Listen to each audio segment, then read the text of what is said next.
Okay, good morning. Good morning. Ano ba ang magandang fuel hose para sa motor natin? Okay, so ito meron tayong tatlong klaseng hose dito. So itong mga ito, nasubukan ko, so i-share ko sa inyo kung ano yung maganda at hindi maganda. So itong unang hose na to, ito yung unang ginamit ko sa motor.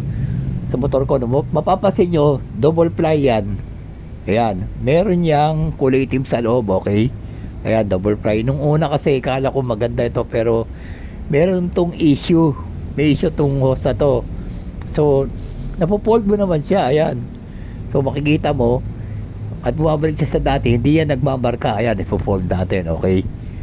So, ang problema lang sa hose na to, pag nasayaran na ng gasolina, 1 week lang, so dyan lumalabas yung iso. So eto yung hose, no? Binunot ko to sa carb. So ayan siya. Ang nangyayari dyan, tumitigas. Okay, so yan, ipopold ko yan. Mo ang tigas, oh, matigas na yan, parang parang semento. Ayan, susubukan ko malihin, ha. Okay, ang tigas, oh, makikita nyo, tigas. Ayan, so ayaw siyang mabend. Ayun, naputol. Okay, so ito ang issue ng hose na to, tsaka para nagpupulbo siya, para nagiging semento. So delikado yan sa carb. Ayan, papasin nyo. At saka napansin ko sa hose na to, lumiliit, umuurong, nagsisleek siya. So kaya tinigil ako paggamit ng hose na to. Ayun, papasin nyo, lumiit siya nung nasayaran na ng gasolina. Ayan, at saka ang tigas, ang tigas. Ayan, para siyang semento. Ito, mapod natin ulit yung bago. Ayan, nabibend siya. Ayan, pero itong pag nasayaran ng gasolina yan, wala na, tigas na. 1 week lang. Tapos pansinin nyo, lumiit siya, umurong siya. Ayan, mas maliit na siya. Kaya tinigil ko paggamit itong hose. Ayan, tignan nyo, ayan, gawing kaliwa. Lumiit, di ba? Umuurong yung hose. Yan ang problema dyan sa hose na yan. So tinigil ko yan. Baka maka-encounter kayo na ganyang hose, so huwag kayong gagamit yan. So itong next na hose na to, ito yung kinabit ko sa motor ko. Sinasuggest ko, okay to, maganda tong hose na to. Ayan, so ayan, yung materials niya iba eh. Pag pinopold mo yan, bumabalik din yan sa dati. Ayan, tignan yung material nyo. Ayan, popold natin, Ayan, so makikita nyo, hindi siya nagmamarka. Ayan, okay, bumabalik sa dati, walang marka. Tsaka hindi yan nagka-crack. Ayan, popold natin ulit, ayun. Ayan, pinibend ko.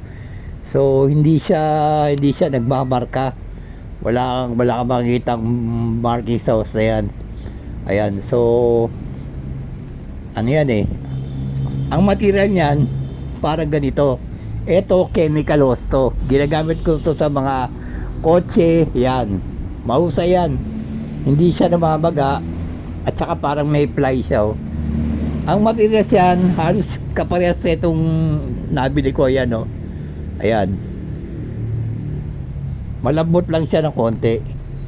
Ayun, ayan. So maganda tong hose na to. Ayan, pag pinipipi natin.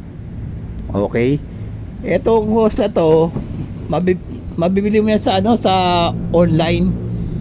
Mura lang yan, 15 pesos lang isang metro niyan eh. Meron niyang kulay orange, kulay green, ayan, kulay blue, may red, may yellow.